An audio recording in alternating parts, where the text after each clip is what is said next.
অনেকে এই যুগে গর্ব কইরা কয় না, এই যুগে কোরআন নাজিল হইলে আমার বাপ দাদার নাম থাকতো। আজকে কোরআন নাজিল হইলে হযরত ইসহাকের কথা চলে আসতো, আজকে কোরআন নাজিল হইলে সেই ফজলুলের কথা চলে আসতো।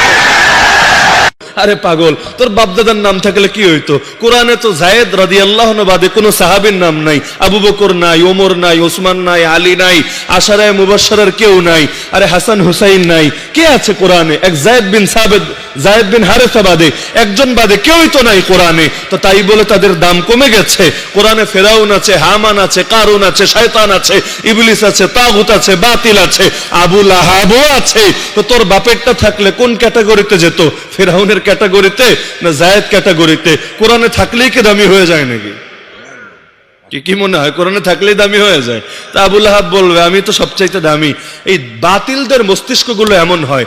আবু জাহালের কল্লা কাটবে ইবনে মাসউদ রাদিয়াল্লাহু আনহু, কল্লা কাটার সময় আর ভাব যায় না, তখনও ভাব মারায়, কই কল্লার উপর দিয়া না কাইটা নিচ দিয়া কাটো। কই কি হইব? কই সবডি কল্লা যখন এক লগে রাখবো, দূর থেকে আলাদা করে দেখা যাবে, দেখলে একটা ভাব আসবে না? নেতা মানুষ সবাই বলবো ওই যে দেখো বড় কল্লাটা, নেতা না হইলে কি কল্লা এরকম বড় থাকে? মরার সময় মাথায় গোবর মার্কা বুদ্ধি নিয়ে আমার। এই কারণে তো ইসলাম এসে নাম লাগাই দিছে আবু জাহাল। এই নাম তো ছিল না, নাম ছিল আবুল হাকাম, মহাজ্ঞানী। মহাজ্ঞানীর ইসলাম এসে কইল গন্ড মূর্খ। আপনি বলবেন নাম বিকৃত করা না জায়েজ নাই? কোন ক্ষেত্রে জায়েজ নাই? কাটটা জায়েজ নাই? ওইটাও আগে শিখেন। আরে আবু লাহাব, আবুল হাকামকে বলা হচ্ছে আবু জাহাল, কারণ ওরে যদি ইসলাম আইসাও বলে আবুল হাকাম, মহাজ্ঞানী, এতে জ্ঞানের অপমান হবে। সেই জ্ঞান আবার কেমন জ্ঞান? যে জ্ঞান দিয়ে যার খায় যার পরে তারই চেনে না। সেই জ্ঞান আবার কেমন জ্ঞান? যেটা দিয়ে আলো অন্ধকার আর হক বাতিলেই পার্থক্য করতে পারে না। দুনিয়ার বাতিল, দুনিয়ার লাইনে অনেক জ্ঞানী হতে পারে, কিন্তু ইসলাম নিয়ে কথা বলতে আসলে দেখবেন কত বড় বলদ এক একটা। দেখেন না, জ্ঞানী হইতে হইতে মাথায় টাক পইরা যায়। একেবারে মিরপুর চান্দু স্টেডিয়াম। ফেসবুকে লোকমা দেওয়ার অধিকার কে দিয়েছে আপনাকে? নামাজে ইমাম সাহেব দাঁড়াইছে, নামাজের মধ্যে ভুল হইতে পারেনি। লোকমা দেবে কে? যে মসজিদের বাইরে একজনে বিড়ি টানে, জানালা দিয়ে কেউ ইমাম সাহেব আমনে দিয়ে ভুল করে লাইছেন। লোকমা দিবে কে? বেনামাজি? যে ব্যক্তি নামাজে আছে সেই তো। কথা বলেন না কেন? আচ্ছা, মসজিদের বাইরে ভিতরে নামাজ চলে, ইমাম সাহেব নামাজ পড়াচ্ছেন, সবাই ভিতরে নামাজে দাঁড়ানো ইমামের কাতারে, ঠিক? কিন্তু বাইরে এক হুজুর বসে আছেন, সে নামাজের মধ্যে নাই। এখন সে যদি লোকমা দেয়, সেও একজন আলেম, সে যদি জানালা দিয়া ইমাম সাহেবের লোকমা দেয়, নেওয়া যাবে? দেওয়া ঠিক হবে?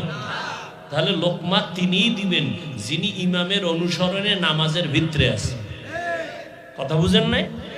আরেকজনে দিলে নেওয়া যাবে না, দেওয়াও যাবে না, নেওয়াও। তাহলে আমি ভুল করলে লোকমা দিবেন আর একজন আলেম।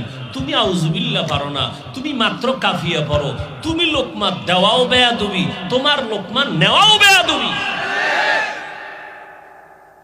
আল্লাহ না করুন আমাদের চরমনায়, আমাদের আহলে হক, বড় বড় আল্লাহওয়ালা, আল্লাহর বান্দা যারা, ত্রুটির বাইরে তারা, ভুল হতেই পারে, তার সমকক্ষ যারা, তারা লোকমা দিবেন, তাও মাইকে না।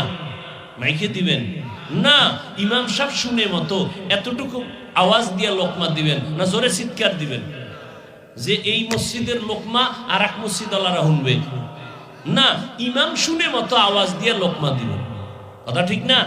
তাহলে বড়রা ভুল করবেন, বড়রা লোকমা দিবেন মাইকে, মাইকে। ওই বড়রা শুনের মতো স্থান তৈরি করে তাদেরকে নিয়ে বলবেন অন্দর মহলে, ঘরোয়া বৈঠকে এই ভুল। আপনি মাইকে লোকমা দেওয়ার অধিকার কে দিছে আপনাকে? ফেসবুকে লোকমা দেওয়ার অধিকার কে দিয়েছে আপনাকে? এরা বন্ধুর বেশে ইসলামের দুশ্মন। বলেন, এরা বন্ধুর বেশে ইসলামের দুষ্ট। লোকের মিষ্টি কথা ঘনিয়ে বসে কাছে, কথা দিয়ে কথা নেয়, প্রাণে মারে শেষে।